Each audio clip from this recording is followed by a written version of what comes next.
Hello बच्चों, आ गए हम एक और वीडियो यूनिट एंड मेजरमेंट पे लेकर के। आज की इस वीडियो में हम लोग इरर्स के बारे में डिस्कस करेंगे। प्रीवियस वीडियो में हम मेजरमेंट ऑफ लेंथ और आगे उसके फिर हम लोग फिजिकल क्वांटिटीज़ के बारे में डिस्कस किए हैं। आज हम लोग इरर्स के बारे में डिस्कस करेंगे।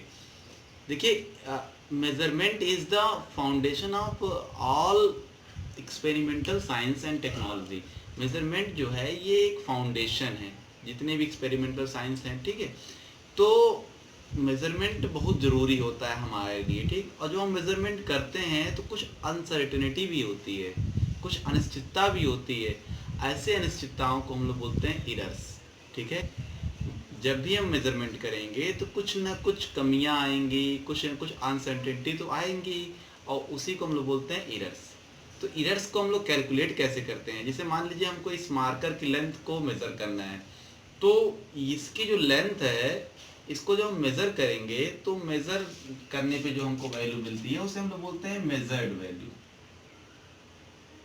मेजर्ड वैल्यू, ठीक है।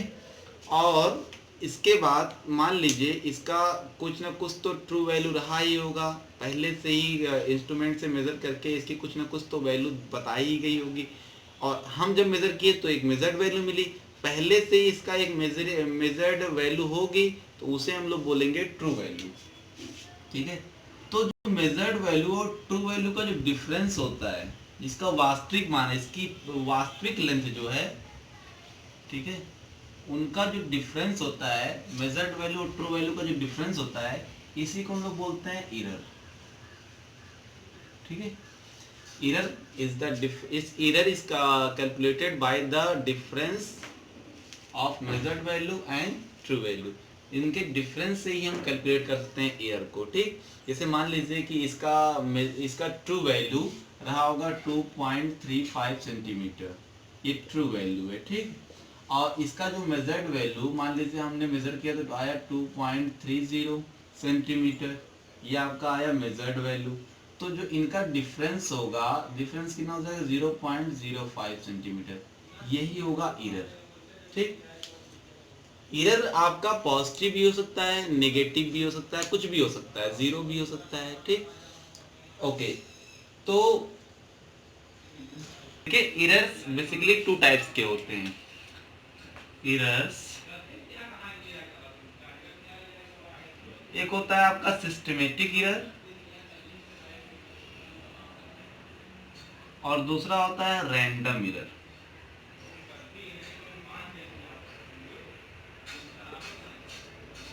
देखिए सिस्टमेटिक एरर क्या होती है, जैसे मान लीजिए कि एक आपके पास तराजू है, ठीक।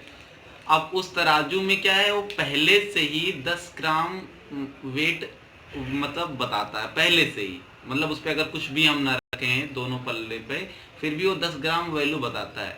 अब मान लीजिए उसमें हम 30 ग्राम और कोई सामान रख दें तो टोटल हो जाएगा 40 ग्राम, ठीक। तो उसमें पहले से ही एरर था और वो हमको पता था, ठीक है। तो ऐसे एरर जो आपका इंस्ट्रूमेंट में होता है, या जो आप पर्सनल कोई भी एरर कर देते हो, जैसे मान लीजिए कोई भी लड़का ऐसा है जो थोड़ा टेढ़ा देखता है ऐसे, तो जब मान लीजिए यहाँ से यहाँ तक की रीडिंग लेनी है, एक यहाँ ये रीडिंग मान लीजिए यहाँ लेनी है, यहाँ पे स्केल ऐसे बने हुए हैं, छोटे छोटे ऐसे ऐसे स्केल बने हुए हैं ऐसे। तो कोई लड़का अगर ऐसे टेढ़ा से देखता है ऐसे, तो उसको ये ऑब्जेक्ट दिखाई देगा, और मान लीजिए अगर सीधा देखता है तो उसको ये दिखाई देगा, टेढ़ा देखने पे थोड़ा सा मतलब उधर दिखाई देगा, ठीक। तो ऐसे अगर लेंथ को मेजर करते हैं तो भी कुछ ना कुछ उसमें एरर्स आ जाती हैं, ठीक।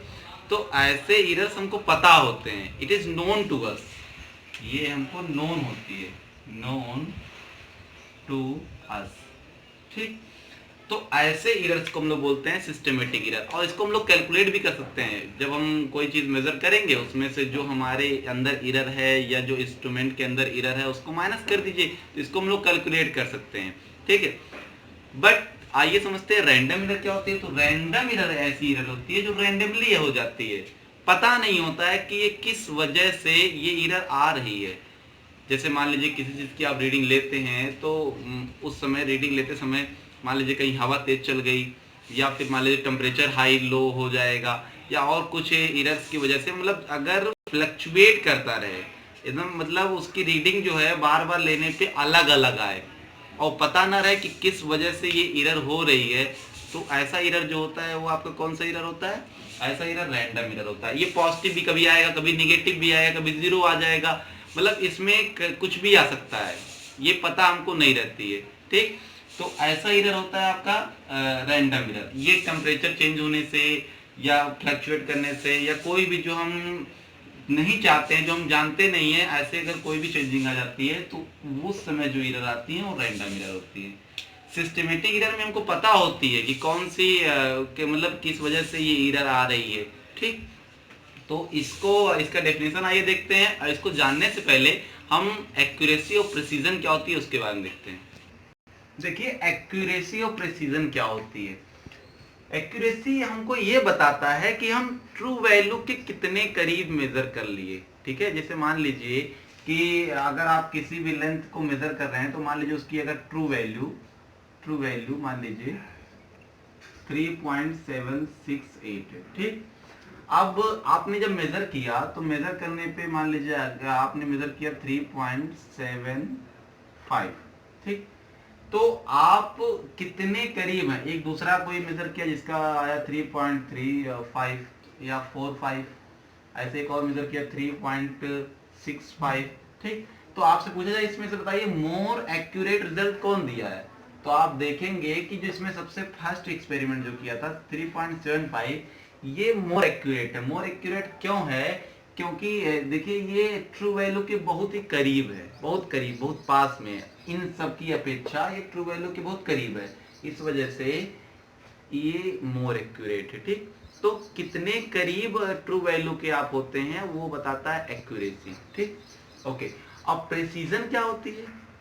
प्रेसीजन ये होती है, जैसे मान लीजिए मेजर किया 3.75, ये 4 5 6 मेजर किया, 7 और 5 इतना मेजर कर लिया। ठीक, तो अब देखिए ध्यान से, तो इसमें ये वैल्यू इसमें इसका जो रिजोल्यूशन है, इसकी जो लिमिट है ये 0.01 तक मेजर किया है। ये कितना मेजर किया है? 0.001 तक मेजर किया है। ये 0.0001 तक मेजर किया है। तो सबसे अधिक रिजोल्यूशन इसका है, इसकी जो लिमिट है मेजर करने की इसकी है, तो इसलिए सबसे मोर प्रिसीजन, इसका जो प्रिसीजन होगा वो सबसे अधिक होगा, मोर प्रिसीजन देन अदर्स। इसका सबसे ज्यादा प्रिसीजन होगा इन सब की अपेक्षा। ठीक है, मतलब प्रिसीजन क्या बताता है कि उसकी रेजोल्यूशन, उसकी लिमिट कितनी है मेजर्ड वैल्यू की। ठीक है, मतलब जो आप क्वांटिटी मेजर कर रहे हो उसका रेजोल्यूशन या लिमिट कितनी है उसको बताता है। ठीक, अब जिसका रेजोल्यूशन, जिसका जो लिमिट है, जितने ज्यादा डेसिमल तक ये मेजर करता है वो उतने ज्यादा प्रिसाइज होता है। ठीक, और जो जितनी जो वैल्यू ट्रू वैल्यू के जितने करीब होती है उतनी एक्यूरेट होती है। ठीक, तो इसके बाद आइए समझते हैं कि टाइप्स ऑफ एरर क्या होते हैं। सिस्टमेटिक एरर का डेफिनेशन क्या है? The systematic error are those errors that tends to be in one direction either positive और नेगेटिव। मींस सिस्टमेटिक एरर क्या होती है? ये एक ही डायरेक्शन की तरफ टेंड होती है, या तो पॉजिटिव होगी या नेगेटिव होगी। इसके अलावा ऐसा नहीं कि पॉजिटिव नेगेटिव इस तरह से फ्लक्चुएट करे, बिल्कुल नहीं। वो या तो पॉजिटिव होगी या नेगेटिव होगी। मतलब अभी आपको बताया ना कि जैसे आप 10 ग्राम अगर एक डायरेक्शन में अधिक आ रहा था तो हमेशा 10 ग्राम उसी डायरेक्शन में ही आएगा।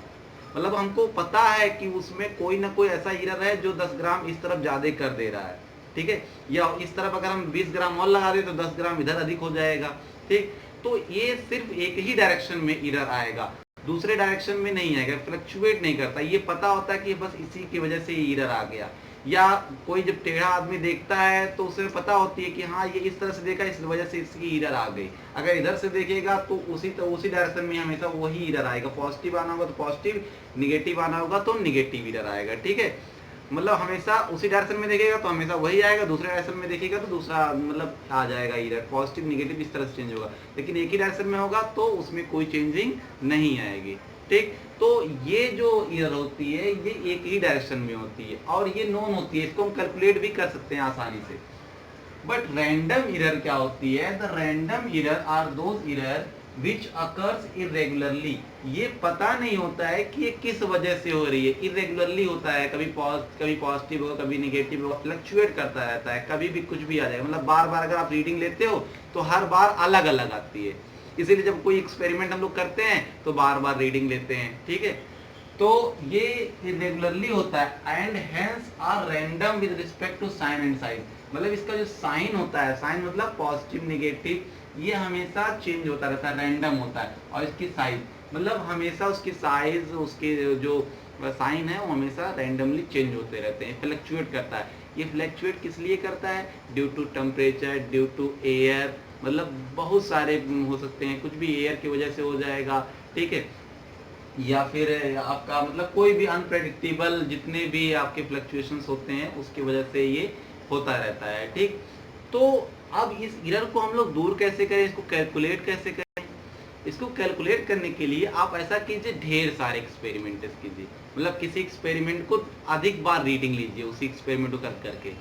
तो इससे ज़्यादा बार करने से क्या होती है कि पता चल जाता है कि हम लोग बार बार अगर एक्सपेरिमेंट किसी को करते हैं तो उससे पता चलता है हाँ कि इसके तरफ मतलब ये वैल्यू बार बार इसी के करीब लगभग आ रही है, इसलिए यही हो सकता है सही, ठीक। तो हम लोग को जरूर अगर मतलब इस रैंडम एरर को खत्म करना है या रैंडम एरर को कैलकुलेट करना है, तुमको सबसे ज्यादा क्या करना पड़ेगा? ध्यान दीजिए,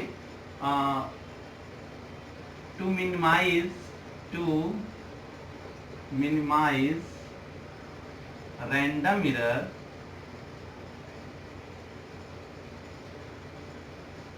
we have to do n experiments, n number of experiments। जितना ज्यादा एक्सपेरिमेंट्स करेंगे उतना ज्यादा हमारा रैंडम एरर कम होता चला जाएगा। जैसे मान लीजिए हमने किसी लेंथ को मेजर किया, मान लीजिए यहाँ से यहाँ तक के लेंथ को हमने मेजर किया, ठीक। अब बार बार मेजर करने पर उसमें क्या होती है? चेंजिंग आ रही है। या किसी और एक्सपेरिमेंट को किया, बार बार करने पे उसमें चेंजिंग आ रही है।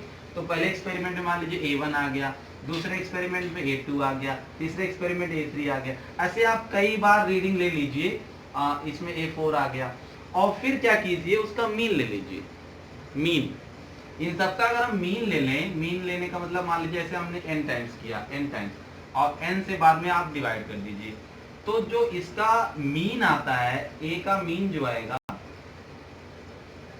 वो हमारे लिए जो रीडिंग आएगी वो हमारे लिए एक तरह से ट्रू वैल्यू के बराबर होगी, क्योंकि ये हमारे लिए जो रीडिंग आ रही है ये इन सब के ये जो रीडिंग्स आई हैं इन सब के अलावा ये रीडिंग जो होगी वो हमारे लिए सबसे अच्छी रीडिंग होगी। क्योंकि मीन लेने से क्या होता है, मीन लेने से आप पता चल जाएगी कि हाँ जो रीडिंग्स हैं वो सब किस तरफ भग रही थी, पॉजिटिव जा रही थी, कुछ नेगेटिव जा रहे थे, दोनों का मीन ले लिए, सब बीच में आ गया, ठीक है। तो इस तरह से जो मीन रीडिंग होती है ये और रीडिंग्स की अपेक्षा सबसे ज्यादा ट्रू होती है। तो हम इसे ट्रू वैल्यू मान लेते हैं, ये हमारी हो गई ट्रू वैल्यू, ठीक। और जितने भी ज्यादा आपको करीब जाना है रीडिंग के, उसके लिए आप जितने ज्यादा नंबर ऑफ रीडिंग्स कर लेंगे उतना ज्यादा आप उस ट्रू वैल्यू के करीब होते चले जाएंगे, ठीक है। जितने ज्यादा अगर आप 20 रीडिंग से लेते हैं तो 20 की बजाय 30 ले लेते हैं, तो जिस तरह से जितने ज्यादा बढ़ते चले जाएंगे उतनी ज्यादा आप ट्रू वैल्यू को करीब हो जाएंगे, ठीक है। तो आप उसका मीन लेकर के इस तरह से हम एक्सपेरिमेंट करते भी हैं। जब हम एक्सपेरिमेंट करते हैं तो उसमें एक रीडिंग ले लेते हैं, ढेर सारी रीडिंग लेते हैं, फिर उनका मीन लेते हैं, ठीक। अब इसके बाद आइए उसके आगे देखते हैं टॉपिक्स। अब देखिए, आपसे अगर पूछे कि आप इन सब रीडिंग्स पे भरोसा करेंगे, आप इस पे भरोसा करेंगे, तो ऑब्वियस सी बात है आप किस पे भरोसा करेंगे? इस मीन पे भरोसा करेंगे, ठीक है। इन सब में जितने भी रीडिंग्स तुमको पता है उसमें जो सबसे एक्यूरेट रीडिंग होगी आपकी, उसकी मीन हो जाएगी, ठीक है। तो मीन कैलकुलेट करके आप उसमें एक्यूरेसी की तरफ ज्यादा पहुंच सकते हो, ठीक। अच्छा, अब एब्सोल्यूट एरर क्या होती है? एब्सोल्यूट एरर, अगर इस मीन एरर जो आपका ये मीन एरर है, उस मीन एरर को ही अगर हम ट्रू वैल्यू मान ले, ये ट्रू वैल्यू है, तो अगर आप ट्रू वैल्यू से, जो ट्रू वैल्यू आपका ए एवरेज से या ए मीन से, अगर आप इंडिविजुअल पहले आप A1 को, जो सबसे पहले आप एक्सपेरिमेंट A1 किए थे, उसको अगर आप माइनस करते हैं तो आपका क्या आ जाएगा? ये आपका ए मीन है, जो आपने यहाँ से जो रीडिंग्स ली थी उसका मीन ले लिए थे, उसमें से ये ट्रू वैल्यू में से अगर आप इस एक्सपेरिमेंट को अगर आप माइनस करते हैं तो माइनस करने से यहाँ क्या मिल जाएगा आपका डेल्टा A1, ठीक है। ऐसे ए मीन में से आप A2 माइनस कर दीजिए तो यहाँ मिल जाएगा डेल्टा A2, ठीक है। तो इस तरह से आपको ये डेल्टा A2 डेल्टा A1 ये क्या मिल रहा है, डेल्टा A1 ये डेल्टा A2 ये मिल रहा है कि हम जो ये रीडिंग्स लिए थे वो मीन से कितना डिफरेंस था, मीन से मतलब मीन वैल्यू जो आई है, ट्रू वैल्यू आए, उसमें कितने का डिफरेंस था, ठीक है। जैसे आप मीन वैल्यू को कैलकुलेट किए तो आपका मान लीजिए 2.34, और आप जब पहला एक्सपेरिमेंट किए थे तो उस समय आया था 2 मान लीजिए 37 आया था। तो इन दोनों में क्या डिफरेंस है, इन दोनों में 2 का डिफरेंस है, 0.02 का डिफरेंस है, ठीक है। तो इस तरह से आप एब्सोल्यूट एरर फाइंड कर सकते हैं। एब्सोल्यूट एरर क्या होता है, जो मीन एरर होती है उसमें से आप इंडिविजुअल जितने भी एरर्स आए थे उनको आप सबट्रैक्ट करते हुए चले जाइए ऐसे n टाइम तक। मतलब जैसे ए मीन को आप an से माइनस कर दिए तो आ जाएगा डेल्टा an, ठीक। अच्छा, अब आपको ये पता करना हो कि मतलब आप कम से कम एरर और एरर कम करना चाहते हैं, या जो इतने एरर्स आए अगर आप इसका भी मीन ले लें, इसका भी अगर आप मीन ले लें, मतलब ये जो डेल्टा A1 है, delta A1 plus delta A2 ये सब एब्सोल्यूट एरर्स हैं, ठीक है, प्लस डेल्टा AN, अगर आप इसका भी मीन ले लें, यहाँ पे आपका आ गया डेल्टा A का जो मीन, ठीक है, इसे हम लोग बोलते हैं मीन एब्सोल्यूट एरर। तो आपका ये ज्यादा एक्यूरेट होगा या ये ज्यादा एक्यूरेट होगा, मतलब जो यहाँ पे आपको एरर मिलेगा, जितना एरर आपको मिल रहा था ये एरर, इसका भी अगर आप मीन ले लें तो वो आपको एकदम एक्यूरेट रिजल्ट देगा, मतलब एक्यूरेट एरर्स बताएगा कि कितना एरर आपका एक्यूरेट हो सकता है, ठीक। अब अगर आपको किसी भी मतलब एक्सपेरिमेंट की रीडिंग को अगर शो करना है तो शो करने का सबसे बेस्ट मेथड क्या हो सकता है, जो सबसे बेस्ट मेथड हो जाएगा वो क्या हो जाएगा, जो रीडिंग होनी चाहिए वो रीडिंग क्या होनी चाहिए, जो आपका रिजल्ट होना चाहिए, रिजल्ट।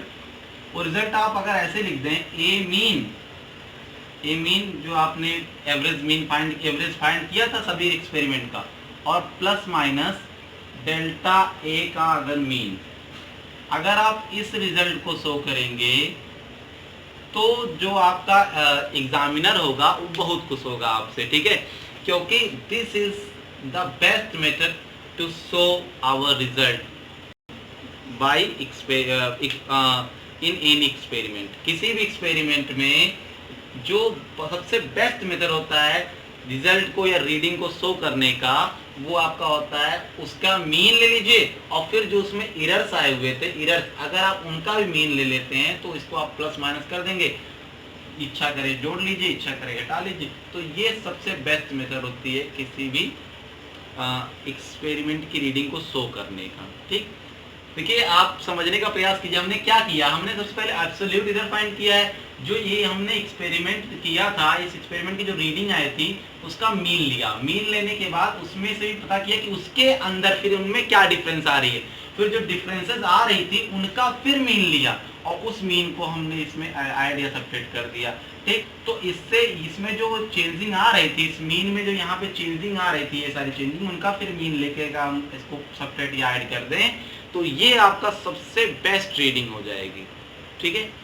तो इस तरह से आप किसी भी एक्सपेरिमेंट को शो कर सकते हैं, ठीक। अच्छा, अब एक्सपेरिमेंट जब आप करते हैं तो उसमें जो आपका एरर आता है, ये आपका एरर है, ये आपका एरर है, ठीक है, ये मीन है, उसके बाद इसका ये जो आपका एब्सोल्यूट एरर का मीन है, इसे हम लोग बोलते हैं mean absolute error, mean absolute error. Mean absolute error क्या होती है, जो हमारी एब्सोल्यूट एरर्स आई थी उनका भी अगर हम मीन ले लें, एब्सोल्यूट एरर्स जो आई थी, एब्सोल्यूट एरर कैसे मिलती है, जो हम मीन निकालते हैं उसमें से इंडिविजुअल सबको आप माइनस करते हुए चले जाइए, ठीक। तो ये होता है मीन एब्सोल्यूट एरर। अगर आप इसको ऐड सब्ट्रैक्ट करके इसमें लिख देते हैं तो ये जो आपका एक्सपेरिमेंट का रिजल्ट शो करने का तरीका सबसे बेस्ट होगा, ठीक। ओके, अब रिलेटिव एरर क्या होती है, रिलेटिव एरर क्या होती है, relative is the relative error is the ratio of mean absolute error to the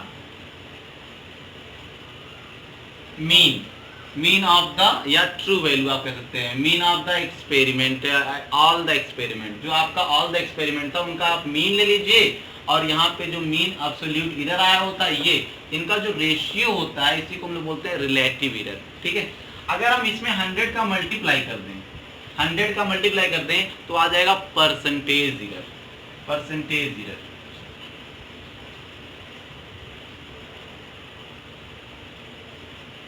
ठीक है, जैसे मान लीजिए कि आपका कोई भी आपने एक्सपेरिमेंट किया, उसमें जो ए मीन आ रहा है, ए मीन या इसे हम ट्रू वैल्यू भी कह सकते हैं, ट्रू वैल्यू मान लीजिए 10 सेंटीमीटर है, और जब आपने इसको इस तरह से सॉल्व करते हुए एब्सोल्यूट एरर के बाद जब आपने मीन एब्सोल्यूट एरर फाइंड किया तो मान लीजिए आया 0.1 सेंटीमीटर।